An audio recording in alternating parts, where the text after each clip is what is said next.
This is the view. This here. Right at the top of your shirt. Maybe on the side.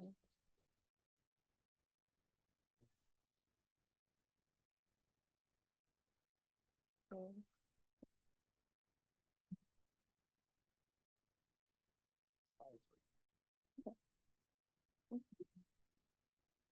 okay. Good afternoon, everyone. My name is Maicel Sims, and I'm a current D2 here at KCU Dental. Today, I will be speaking with you about my project, which is the evaluation of medical students' knowledge, skills, and attitudes related to the oral health screening component for the Score One for Health program. I'd like to start off by thanking my mentor, Dr. Gordon, for her help and guidance throughout this whole process, as well as acknowledging my co-investigators, Keaton and Brian, who really were the initiators and started this project a couple years ago, and as well as Angel for her help throughout this process as well. So I want to just begin with giving a general presentation overview. I'll kind of go into the background of how the Score One for Health program started and how Kansas City University students are actually involved, and then give more insight into previous research that my co-investigators have done and how their findings have led into this study and creating the purpose statement and hypothesis for this study as well. And then get into how we actually plan on conducting this research since it's something that will be beginning in September. And then next steps as to how we hope that this research has an impact. So I wanted to start by giving you just a snapshot of the current oral health status here in the state. This is the Missouri State Oral Health Department annual report. And I just wanted to give you a few numbers that kind of stand out. So the amount of students that do not have sealants was about 72%. This is really important because sealants are a really good way to prevent early childhood caries, and the fact that 72%, which is a good majority of the students, did not have them, is very telling. Another statistic that really stands out is the percent of children with untreated decay, which is 23%. That number may not seem like a really big number, but if you really break it down, that's about 1 in every 5 children here in the state. And untreated decay can lead to children missing school because of pain and discomfort and really affect their health in the long run. So children's oral health is an aspect that is oftentimes overlooked. Third graders here in the state are experiencing higher levels of decay by about 5%, and they're also experiencing a higher percentage of untreated decay by about 8% compared to the national average. So to kind of help address this disparity, Kansas City University added the oral health screening component to their Score One for Health program. If you're not familiar with Score One for Health is, it's a program that was created in 1992 by KCU to evaluate and improve the overall health of elementary school children. This program provides free health screenings for children in low income and urban families in the Joplin as well as KCU area. And actually in fall of last year, the students here were able to screen about 1,600 students on our own Joplin campus. And then moving into kind of the characteristics of children that are actually participating in the Score One for Health program, that can be seen on this demographic table here. So this table shows the demographic of children surveyed in 2022 and in 2023. About 6 schools participated, and they saw overall 509 students. This is really significant because the majority of the screenings were completed by our own CDM faculty. And the ages range from about 5 to 11. And then when you compare this number, 509, to the number that we are seeing here from 2023 to 2024, it's a drastic increase. So it went from over 3,500. And these are the same 6 schools. The age range increased a little bit from 5 to 12. And the difference here is that KCU medical students were actually conducting the screenings with dental students assisting them. So by working together with the interprofessional aspect, they were able to see more students and address that need more effectively.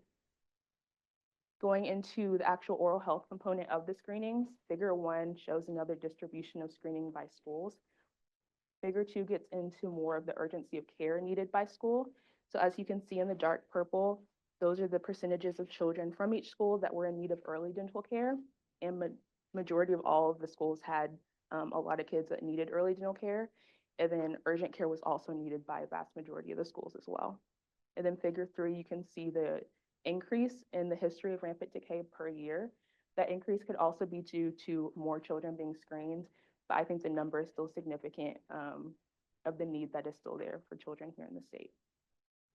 So kind of going into previous research that my co-investigators have done, specifically Keaton. In fall of last year, she conducted a study where her aim was to evaluate the interprofessional aspect of the medical students and the dental students conducting the screenings. So dental students were asked to help confirm findings during these oral health screenings, and she found that medical students reported not having a clear clarity of roles of the dental students during the screenings, and that some med students may have had a mediocre level of oral health knowledge. So these findings, combined with previous literature, kind of identified the gap that medical students may have in just their overall knowledge of oral health, which leads to my current study, which the purpose is to evaluate their knowledge, skills, and attitudes related to the oral health screening session and the oral health component of the program. We hypothesize that by having oral health screening training, it will improve the second year COM student doctors' knowledge, skills, and attitudes related to the oral health screenings a part of the program. So how will we actually conduct this research? A brief methodology overview, I'll be going over the participants, how we actually plan on conducting the procedure, and then some of the sample questions that will be used for the medical students, and then how we actually plan on analyzing the data. So the participants will be second year KCU COM students because their screenings are already a part of their current curriculum. And then we plan on having them complete a pre-training survey, having our own CDM faculty train them using Smiles for Life curriculum. And then after the training, completing another post-survey. And then before actually conducting the screenings, they'll do another pre-survey and then another survey after to see if their knowledge is retained or improved. These are just some example questions of the pre-training and post-training surveys. So these questions were really curated to mirror what they might see while conducting the screenings. So having them be able to acknowledge what would be early care, what urgent dental care in students would look like, and then be able to identify the different types of restorations that they may come across, as well as being able to identify infections and abscesses. So the pre and post-training questions are very similar. The only addition in the post-training survey is a small question box asking what they felt like they needed to learn more about in order to complete the screenings effectively. Moving on to analysis. So the quantitative data will be the sample survey questions, and we'll be analyzing that data using SPSS software. As for the qualitative data, we will also be taking comments and statements from the medical students to really address their attitudes towards the oral health screening component. And in vivo software will be used to analyze that data, which is a software that kind of combines a thematic analysis to use to find patterns and topics that most of the students kind of have in common together. And then moving on to next steps, the quantitative and qualitative data collected will hopefully contribute to the overall purpose of this research, which is improving their knowledge, skills, and attitudes. And hopefully by increasing the medical students' knowledge on oral health, the need can be addressed more effectively, and that wherever they decide to practice in post-graduation, they can also have an impact on the communities that they serve there as well. And so wrapping up, I wanted to acknowledge the faculty and staff here at the dental school, as well as the Squirrel and for Health staff in conducting this work.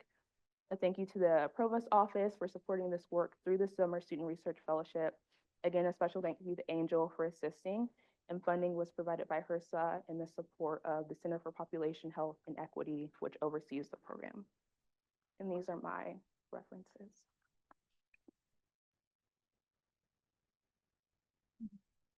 Any questions? Yes.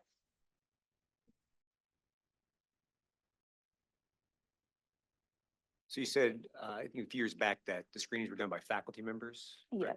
Did you see any difference in the reporting, like the T test or anything, between the reporting done by faculty members and the reporting that was done by, or the screenings done by faculty members by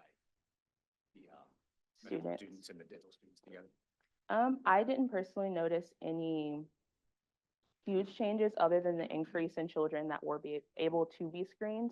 However, in the early days of conducting the surveys, we did have a lot of missing information, and I think that could also just be due to them not being used to having to complete the surveys after conducting the screenings, if that makes sense. And then when we had the medical students and dental students conducting the screenings, we had a lot less missing information. Can I answer that? Or can I contribute to that answer? That has not been looked at. So the original data, and one reason why there's fewer data points in the early year is because the very first year that we were here, that faculty did the the screenings, it was on paper.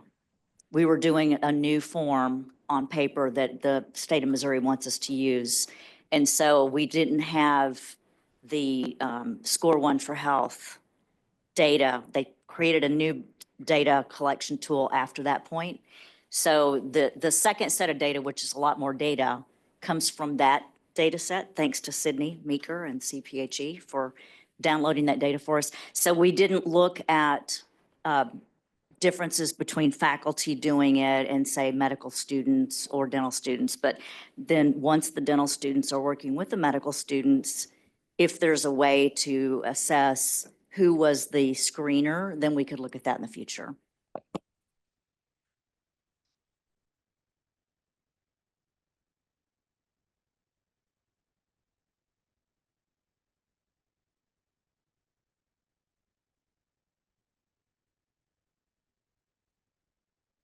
I'll just add one other thing in case it wasn't clear, that this is preparatory work for the study that's actually going to be done in September. So when the comm students get their training and then we have the session here, that's when this study will actually be conducted.